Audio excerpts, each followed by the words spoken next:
seems like a lot of these weird random, they seem like random killings and random unalivings of people, these random attacks.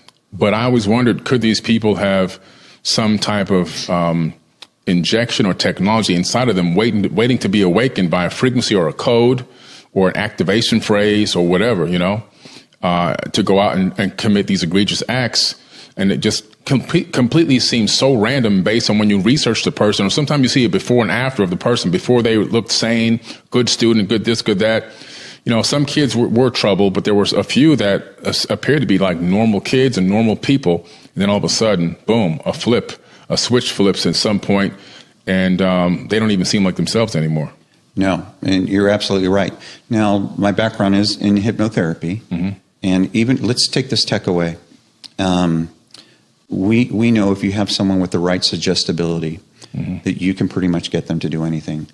We know that the United States has been engaged in experimentation, particularly during the MKUltra days. Yeah. We know that the Canadian psychiatrist Ewan Cameron was funded by the CIA, the U.S. government, to try to get a human adult to try to erase their memory sets and imprint new memory sets. He would do things like shock therapy. He would use drugs to induce long-term sleep. They would put a helmet over their heads and use the law of repetition by playing themes over and over again with their tape recorder. And that's what we called psychic driving in its infancy. But imagine now, with the technologies that you and I both spoke of, being able to remotely transmit subliminal messages to an individual, and if they have the right suggestibility type, you can get them to do anything. Now, how do we know that this is fact? There's a case in California. It's called the Dawn DeVore case. And she was a nurse for the Department of Corrections. And she blew the whistle because she realized that they were experimenting on prisoners, taking them to the infirmary, using high-tech sedative drugs, and implanting these biosensors in them. And they were doing frequency experimentation. They could send a frequency of 116 megahertz to an individual. Damn. And they would get these prisoners, would not want to exercise. They would sleep for days at a time. Then they would provoke aggression and then send another frequency, and they were completely docile. You couldn't elicit aggression.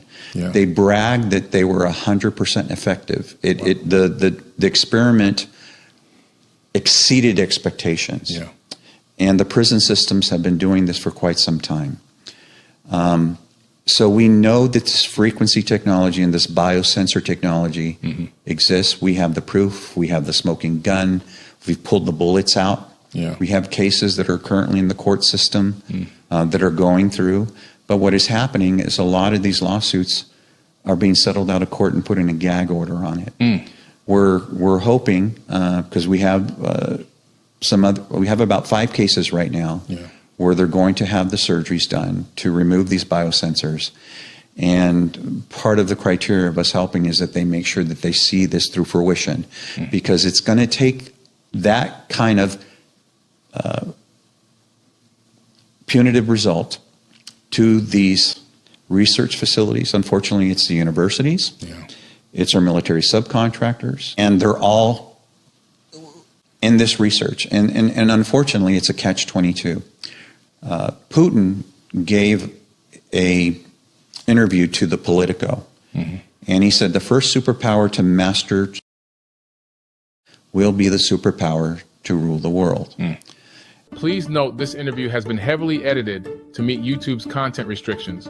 The full, uncensored version of this conversation, exactly as it was recorded, is available free right now at www.4bk.tv. Just register for free and watch the complete discussion without cuts or